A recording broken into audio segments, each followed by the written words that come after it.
reduce the numbers, because we have 3 or 4 people at registration, you have so many people at the books, you have so many, this would all condense it into one. So, we do have to sit and see what that kind of looks like, number-wise, especially depending if central count was being taken out, and depending if the poll books were gonna get approved, to see how many we would need at each location. So do you imagine yourself coming into budget, if both of these get approved by board, with some sort of estimation of a staff reduction? yes. Okay, a poll work reduction, okay.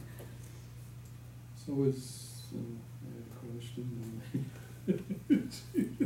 You said you had a backup paper copy? Yeah. What happens if, you aren't keeping that book up to date throughout the day, right? No, what will happen, so the machine actually spits out the number, so you'll know what number you're on. So it's just, it's very, so we don't even need to pay the county anymore for our little pads of paper numbers. The machine will spit out the number. They have a contingency plan that they will help you put into place in case of any, emergency. Computer just correct. goes blank Yeah. on you. Yeah, they've been working on Then this no for a number couple of spits out. years. Yeah. The cloud backed Who's up. last in here? Yeah. The continuously backed up. Bingo. The cloud. Yes. So Yeah. it'll be there. Yeah. The only thing I would say before this rolls out is some public education about why Absolutely. we're doing it, because I think a lot of Switch the people books. are uncomfortable with Yep. the whole voting thing being Yep. electronic. I am Oh, too. yeah. I Mhm. would prefer to have things, paper ballots and all that stuff. Yep. Well, we'll still have Poll workers paper vote. ballots. You'll still but- have paper ballots, yep. Right, but I mean, that's a good point to make, but I think it's gonna be a change for people to come in and be like, And oh, computers, the big thing is to promote, this does reduce voter fraud, big time. So especially if How you're does it scanning reduce people's it? driver's license, Oh, okay. if you're able to do that, obviously people do bring other forms of ID. But it's a lot, when you're trying to go on lines in a book and trying to find signatures, this just brings up that voter, and they can only sign on that line for them. oh, so like people don't Ah, have to take right. and sign. Mhm. Oh, right, it's not really fraud, No. but like mistakes. Mistakes. So there's Yeah. not really, Yeah. there's not really. There's not You widespread could, fraud. still might no? sign under a different So I name. had a question on you said registration, usually the person goes away and do you fill out the blank form? Nope, so they'll do everything online, Will they'll they- type everything in. Like school Will they registration. have a Yeah. tablet they go No. away with? We'll just turn the screen around and it'll have a keyboard, a wireless keyboard Right. that we'll hand over to them, they will type in everything. Then there's so many clicks, that when you, just like you go through the sheet, Right. are you 18 or, that The the dentist's poll worker will office. go through. It will automatically then, once they approve and sign, it will then say, does this person wanna vote? Because people do vote or register on election day and don't vote. Right. And if they do, they will give them a number and they'll get their ballot and they're on their way. So instead of going to a registration table, then that registration table has to butt in line because they've already waited in the line to get to the poll book. And then they go, they go to the poll book and then they do that, and then they get their number and then they walk over to the ballot table. It is gonna be like one beautiful streamline. So the registration, if somebody comes in and they aren't registered, are they gonna be sent over to an e-book that's over here? Yep. Or are they Nope, just just they're gonna whatever be- book is So open. if you got like 10 people registered, Yeah. it takes you a while to Yeah. register, they could tie up Yeah. all the. The idea is, e-books. so people who have been using them, it's under 30 seconds to get a voter through. It's under 3 minutes to get a registration ballot. Okay. And, But what if you and had 10 to in a a row? ballot to the, Well, people have to wait, Right, you have to yeah, wait. you have to wait now. yeah. So, I know you mentioned this, but, so the plan is like for wards 1 through 4, what is the rollout plan again? Sorry. Yeah, so, we are undecided at which location we're gonna roll out first. Okay. I think we're thinking either 9 through 12 or 5 through 8. Okay. And then we'll roll out at one location, hopefully in February, there should be a primary, and then the next 2 will go on, so that that location can kind of be teachers and mentors if Yep. there's questions at training. So once we get the books, we'll train that group of poll workers. They have a whole demo thing, it'll be super hands-on, they'll be able to play with it all the way up until election day. May we ask questions as a resident? Yep, sure. Okay, so My name's Rick Reimel, I live in Shorewood for 46 years. Hey, Rick. Hi. With the registration, we will sign like an iPad? Yep. Will we have a stylus to sign as opposed to scribble with your finger? We are gonna supply both, yep, we have Okay. enough we have stylists that we use, on our voting machine that we will supply, that if people would like to use a stylus, that they are able instead of their finger. Some people just prefer their finger, some people prefer the stylus. We will still have a paper ballot. Correct, still you will still get your paper ballot, fill it out with your pen, and put it through the machine as normal. And if you scan a driver's license, Yep. does that, the system you're contemplating, Mm-hmm. does that check with the state Yes, basis immediately? yep, So if I try to vote in Shorewood and go in Milwaukee, I would be caught, correct, assuming I use the same ID? you're correct, assuming you're using the same ID. Thank you. I think it's a good idea. We should proceed. Oh, do we pay the workers? It's $8 a regular poll worker, $10 an hour for a chief. And Yeah. we're talking living wage, the next item. Can you, if I get a driver's license at current address in Shorewood, could I go and get one at a Milwaukee, like could I have two driver's licenses at the same time? I don't know, I don't think so. No, I don't believe so. No. no. Doesn't it go both ways? I don't think so. I don't know how that works at the DMV. I just know that if you have your stuff updated, it'll scan. You know, if somebody's moving and they, Oh, yeah, they and usually it put a scans sticker and on it. says, well, no, you have a Milwaukee address and you're trying to vote in Shorewood. They usually give you a We sticker. would be pulling that Has to give you a Milwaukee sticker. voter if they needed to register, yeah. Yeah. Right, that sounds. They could have it with us. Yeah, it sounds 3-0? good. Yeah, Okay. yeah. So why don't we'll just deal with the next one, the SARS. We'll do the next one. That's fine. Were you here for the living wage item? Yeah. Okay. Oh, yeah. I don't know if you wanna, Okay. do you have a point, or, No, or not just we wanted to actually, hear the discussion? It's a discussion that we've had, and he's trying to get a Boy Scout merit badge, so we had to come to a meeting of some sort. Oh, okay. Well, we could. Figures there might be two sides. No. So we different. He wants to hear two sides to, Well, what that's do you we have to do thought. for your merit badge? He said, no, It's just attending and listening. Okay. Yes. All right, well, We waited here well 2 then, minutes. since we have a Boy Scout. Right. So thank you, Tyler, for doing this, I appreciate it. Thank you. My question was, I think we can look at, I think we should look at, okay, these are pay ranges. I wanted to look at people who are part-time, temporary, I mean, I'm not sure I was proposing for, I mean, I think the idea of living wages, if this is your full-time 40-hour-a-week job, you know, that we should be paying enough to be able to support yourself. If it's a side job, or you're a student, or something like that, or you're a student here for the summer, you know, that's, maybe we don't need to pay a living wage for that. So I don't know what you guys think. I mean, I would slightly disagree. You what?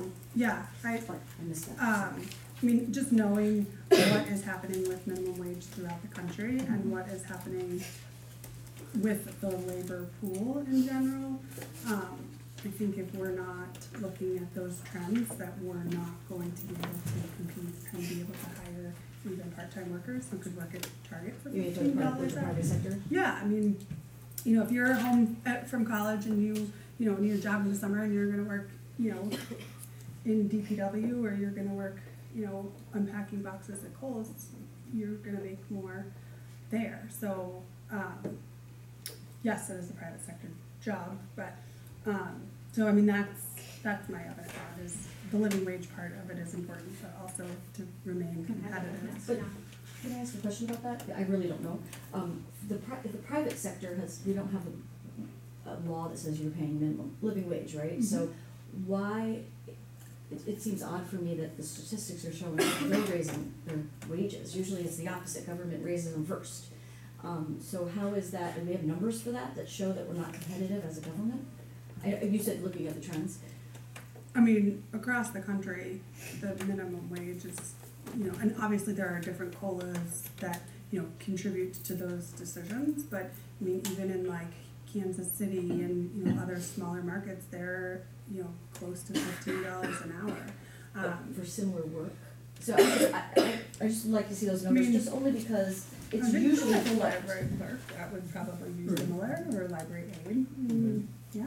As you can see with the memo, half of the departments would not really be impacted, perhaps, but, you know, half, especially the library, is where I spent the most time in my analysis, where you do a living wage for all employees, you're gonna have to do a pretty, detailed analysis of how to, change those pay ranges, so, but there would be other, like the seasonals and DPW would be impacted, the election inspectors would be impacted, in the range, and the senior resource center for the program assistant would be. But didn't you also say then you'd have to, I thought at the end it threw me, you said, you would also have to look at everybody else. Correct, because if, like admin assistant in library, you would also have to consider all the admin assistants throughout the village.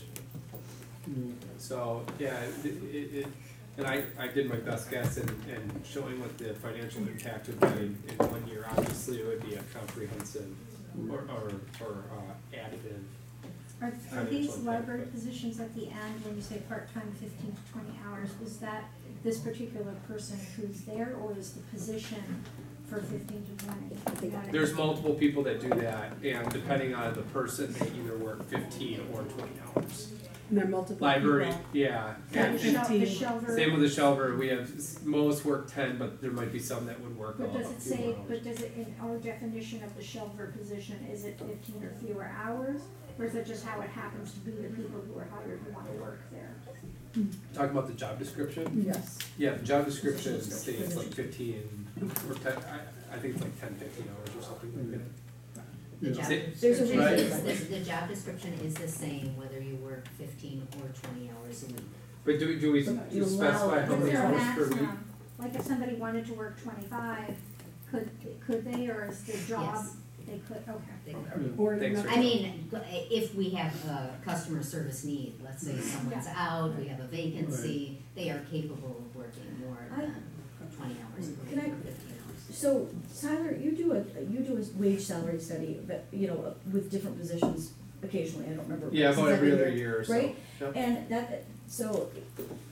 And that's comparing municipality to municipality and similar work and how much people are getting paid, and we raise those ranges, including, do you look at these types of ranges too? Anyways, if not, maybe we can include some of these I part-timers. look at all positions. Okay, so that is really what I rely on for minimum. Now, if we just wanna say, should it be a policy that no one should make under 15, then that's living wage, that's fine, but I would like to see the numbers. There are two different questions to me.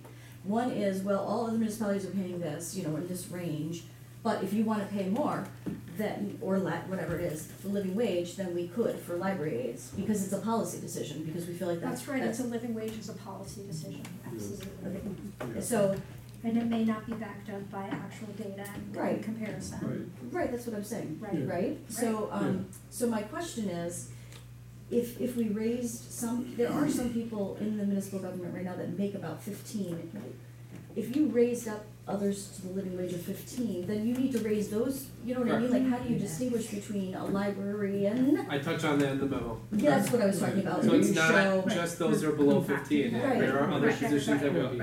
So this number does not include that, correct? It does include that. It does include that. Yes. So it includes the librarian's salary going up? Yep, Yes. Oh, okay, so just everyone going up? And by a that's certain- assuming that every single position here is pushed up to 15, Yeah. and I think we need to have further Yeah, discussion on I that, don't because I don't totally- agree that every single, We don't for push the example, scale. seasonal's $9, I mean, my daughter worked for minimum wage all summer, of course, she was 18 months old, but she worked for what is that, $7.25 an hour, so, I mean, $9 an hour for a seasonal summer job is pretty good, but I don't know that I would include a seasonal job under a $15 an hour ordinance. I mean, I'm really thinking full-time people who this is their job, which I think we are paying we don't have anyone we're paying under 15, right?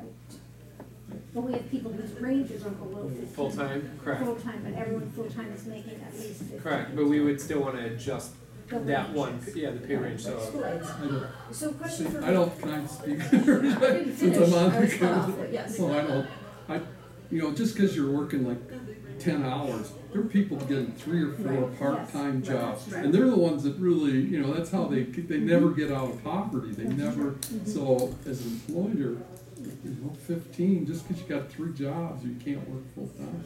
That's, maybe you got children you gotta take care of and stuff. So I don't know if you're only, you're part-time. The seasonal, I understand, like, you're freshman in college and you're and you really don't have a skill set, you're just essentially, Right. somehow if you can, there are some definitions of how you can define a seasonal, position. And I also wonder if this is, you know, I do think this is a policy decision, but I also wonder if there are like stepping stones to it, you know, where we don't have to come out of the gate. Like, we can be like, this is our goal Yeah. to Right. by 2022, I'm making it up. You know, we wanna be at $15 an hour, and we're gonna get there by taking these incremental increases in those numbers. So. Right. Can I just ask Tyler to verify, can I just finish my question from before? So when you said yes for the 49 to 85,000 estimate, just so I'm clear, that includes bumping up like librarian salaries, every village employee, because if you bump up the low, you know, that includes everyone in the village? That's correct. Okay, thank you very much. So- maybe next time we discuss it, I think we need to maybe look at that more detail on your analysis, like I'd like to know how much compassion Show the there specific actually breakdown. would be, like, and maybe we have a 2% difference between pay ranges, you know, instead of bumping. I'll break down the maybe we 49 to go 85,500. To 1%, you know what I'm saying? Okay. Thank you. So, Okay. Yeah. I need to understand your analysis a little bit. I'd be happy to do that. Okay, thank you. You're welcome.